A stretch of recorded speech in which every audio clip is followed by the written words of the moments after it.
This is Jonah Dempsey, your host of the Human Design Deconditioning Guide, and I'm talking about kitchens, the kitchen's environment. People chuckle when they hear this one, you know. There are these keynotes for the different environments, these nicknames, and people think, kitchens? Why are kitchens so important as to have their own environment? But if you think about it, if we go back to the evolutionary kind of story, if we start with caves. Caves is just pure survival. You're just surviving in the cave. And then we get to markets. In markets, you're actually, getting out of the cave and going to other people's caves, or going to a meeting place where, we're going by the doghouse. See, the doghouse is a real cave right here. It's like protected, secure. But markets, you get out of the cave and you actually have buying and selling. Maybe one cave is a cave of hunters and they've hunted a bunch, and the other is a cave of gatherers and they've picked a bunch of berries, and they're going to trade some of what's been hunted for some of the berries. Who knows? But it's not until you get to kitchens, this is the third color environment, where you actually have the transformation of materials. It's not until you get to the kitchen where someone actually says, we're going to take all these sticks that were gathered and we're going to turn them into weapons. We're going to take all this meat that was hunted and we're going to cook it. We're going to mix it with water and turn it into soup. We're going to take all these berries and mash them up with all the nuts. We're going to ferment these berries until they get sour, and then they make alcohol and we get intoxicated. So kitchen is all about transformation. It's about what's basically changing one material substance into the other. And it's the pinnacle of the hardscape process. The hardscape, you'll recall, is the first three environments. And the hardscape is basically urban. It's the human-made environment. This is what's so funny. People think you go back to caves, and people would say, well, cavemen and cave women, they were living in nature. No, they weren't.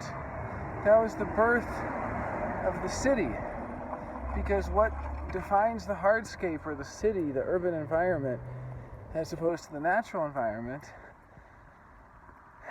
is that it's shaped, that it's sculpted by the human, and that it's formed by the human so that many humans can live in close proximity. So you find this with caves. You find the caves are chosen, and that the areas around the caves, are embellished and have little ladders put in or chiseled into the walls, or tables fashioned out of rocks. You find this forming of the environment with the goal of many humans being in close proximity. This is part of hardscape. Landscape, you have a lot of space. You don't see a lot of people. Hardscape, you're packed in. The cave, you're packed in there with people. Markets are gathering places. Look at the stock exchange, look at the stock market, or look at a festival, that's a classic market, or the food court at a mall, or even just stores. These are destinations. People go there as a destination. And then you get to kitchens, and kitchens are also densely packed environments. Notice how at a party everybody just gloms around the kitchen. Everybody ends up there because the kitchen holds the frequency of having a densely packed auric environment. You don't hang out on the side of the house, which is probably more like a valley environment. You hang out in the kitchen. It's a really packed environment. So kitchens are the pinnacle of the hardscape process. In some sense, that makes them the most urban of all. New York City is a kitchen. Any big city, really. But of course, within each given location, you can find different environmental frequencies. So you can find the mountain frequency in New York by going to the top of a skyscraper. You can find the valley frequency by walking down an alley, or the wide valley by being in a parking lot. There's different, you can find all of the different frequencies in any location. But on the whole, you find, kitchens like that. So anyway, it's people laugh because they think kitchens is such a minor, weird kind of environment that doesn't justify having its own significance in that way. But it really does. So the other thing, what else can we think about kitchens and about transformation through cooking? Well, for one thing, fire was the first really serious technological breakthrough. Right? Fire was a huge, huge breakthrough. It's the ability to heat something that was cold, to cook what was raw. That transforms it. In fact, you can transform meat from being poisonous to being nutritious by cooking it in some cases. If you have uncooked meat that might have parasites and so on, you transform it by cooking it. So, but then there's also the other side of that, which is refrigeration. It was so much harder. Think about how many thousands of years it took humans to figure out how to refrigerate after they'd figured out how to cook, how to heat. Heating also, by the way, heating and refrigeration are also crucial just for the survival of the human being. If you're in a very cold environment, heating will save your life. Being able to burn, to make a fire, and it's snowy and freezing out. God, St. Francis is crazy today. Okay.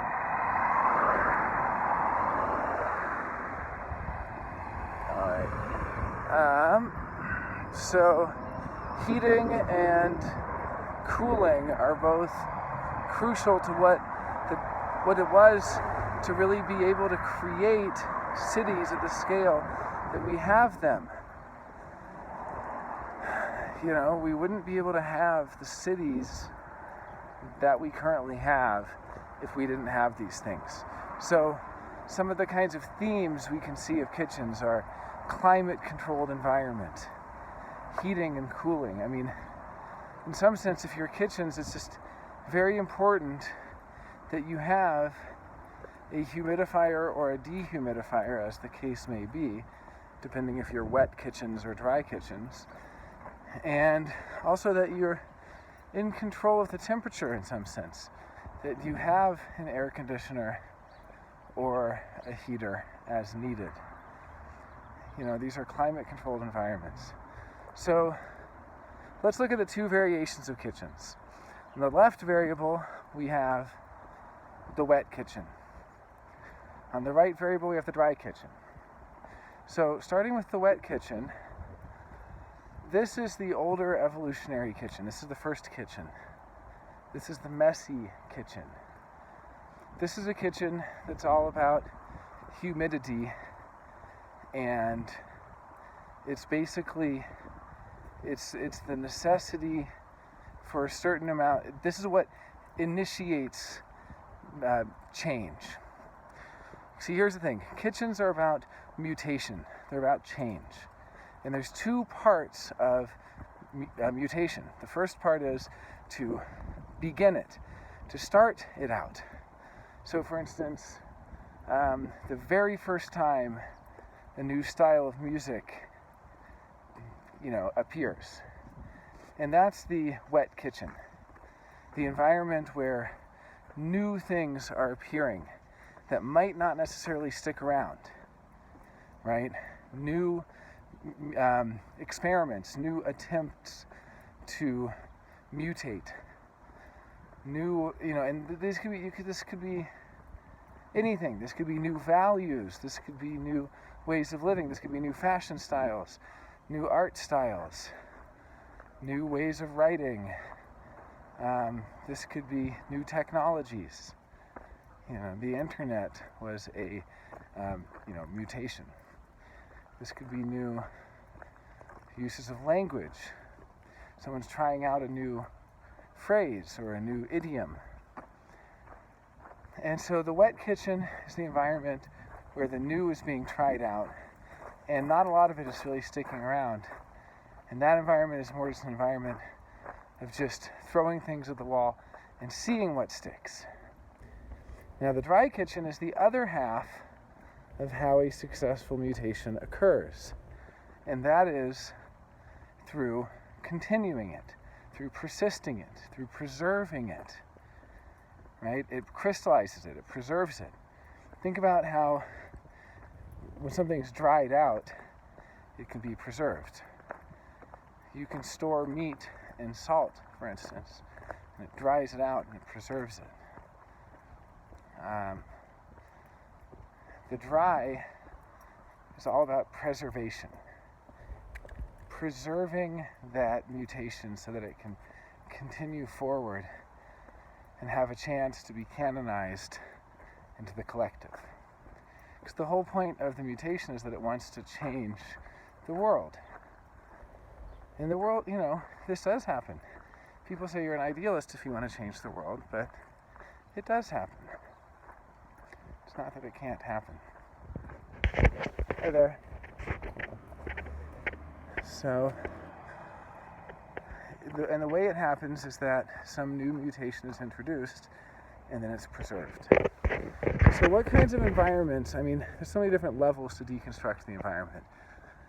At the physical level, we're talking about wet kitchens as basically being messy workshops where the different elements are present.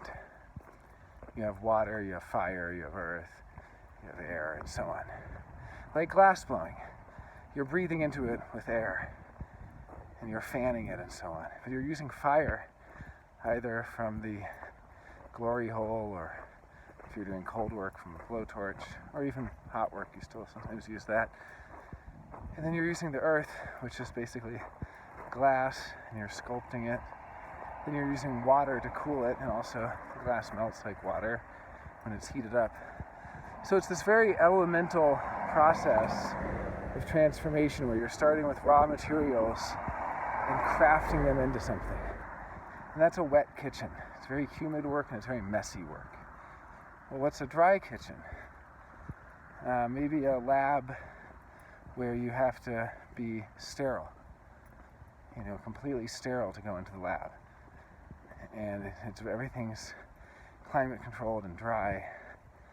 I guess climate control is an aspect of both of them, but more over the dry, I would say. But it's really an aspect for both. It's more just the wet is humid and the dry is not humid. And so certain people do much better with a certain amount of humidity. If you're wet kitchens, you need a certain amount of humidity. And if you're dry kitchens, you need a certain dryness there.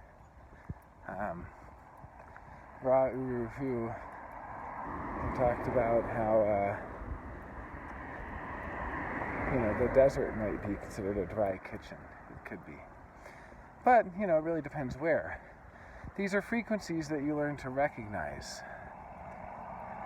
It's the frequency of the dry kitchen to be a clean, sterile environment, like a laboratory, like a science lab. And it's like the frequency of the wet kitchen to be like an artist's studio or an alchemist's lab, where you have different messy potions about.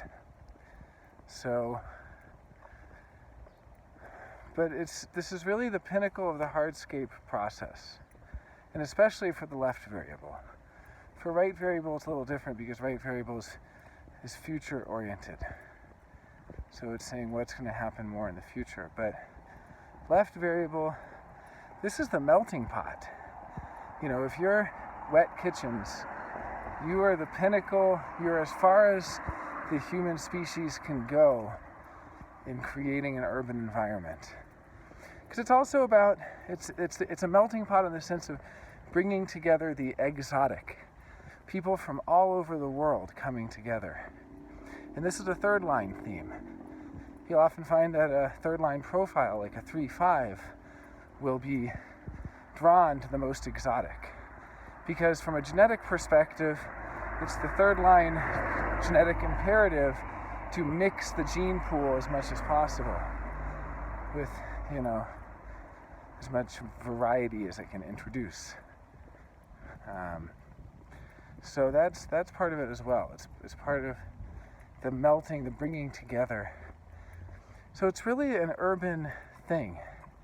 And it's so funny, you find third color, or you find hardscape environment people who dream of, you know, living out in the countryside. But they're really designed to be in that dense auric field, to be in a lot of pentas, to be in a lot of was. These are these trans or auric forms, right? That cities are made up of. And they're really made for the city. So you can keep deconstructing further. You can look at your tone. You know, you can look at how a smell kitchen person is different than a taste kitchen, right? The smell kitchen is going to be more about cultivating a certain air quality, while the taste kitchen is going to be more discerning and about having just the right one, and so on. And an outer vision kitchen is going to be how it's going to be visually stunning, a lot of art and so on. An inner vision kitchen used to be one, this is fourth tone, where first of all it's going to be a dry kitchen, because the first three are automatically wet kitchens because they're left variable.